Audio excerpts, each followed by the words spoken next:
नमस्कार मंडळी, कशा आहात? मजेत ना? आज मी बनवत आहे कढी। त्यासाठी कढीपत्ता, कोथिंबीर, कुटलेली मिरची, ठेचलेला लसूण, आलं, तसंच बेसन पीठ आणि दही घेतलं। उभ्या भांड्यात दही घालून घेतलं, पाणी घालून थोडं पाणी घालून ते अगोदर रवीने चांगलं मिक्स करून घेतलं।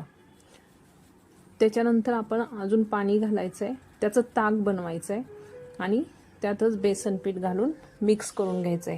बेसन चांगलं मिक्स झालं पाहिजे, रवीने चांगलं घुसळून घ्यायचंय, मीठ घालायचंय आणि मिक्स करून घ्यायचं। ताकाला तेलाची फोडणी म्हणजे विरुद्ध प्राशन असे आम्हाला योग विद्याधामचे मी जेव्हा 2 क्लास केले तेव्हा ते सर नेहमी सांगायचे, त्यामुळे मी तुपाची फोडणी देते।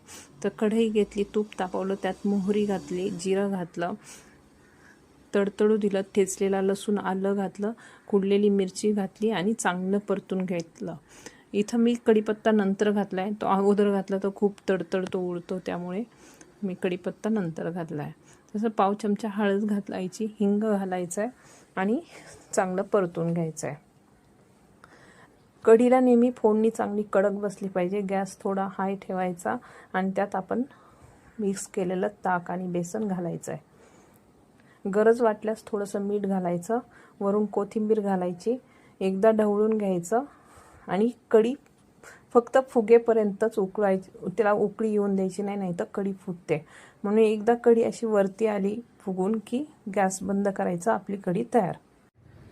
या कढीमध्ये तुम्ही कढी गोळे पण घालू शकता आणि गोड हवे असेल तर थोडी साखर पण घालू शकता। मला आंबट आवडते त्यामुळे मी घातली नाही। पावसाळ्यात पचनक्रिया मंदावलेली असते, त्यामुळे अशा प्रकारे गरम गरम कढी आणि भात खूप छान लागतो आणि फक्त कढी प्यायली तरी मस्त वाटतं। व्हिडिओ आवडला असल्यास लाईक, शेअर, सबस्क्राईब आणि फॉलो करायला विसरू नका। चला भेटूया अशाच नवीन नवीन रेसिपी घेऊन। तोपर्यंत बाय बाय, गुड डे।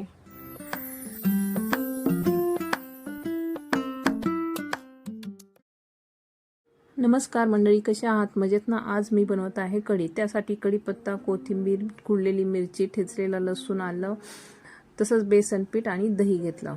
उभ्या भांड्यात दही घालून घेतलं, पाणी घालून थोडं पाणी घालून ते अगोदर रवीने चांगलं मिक्स करून घेतलं।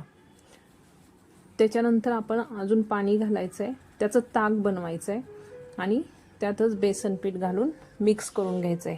बेसन चांगलं मिक्स झालं पाहिजे, रवीने चांगलं घुसळून घ्यायचंय, मीठ घालायचंय आणि मिक्स करून घ्यायचं।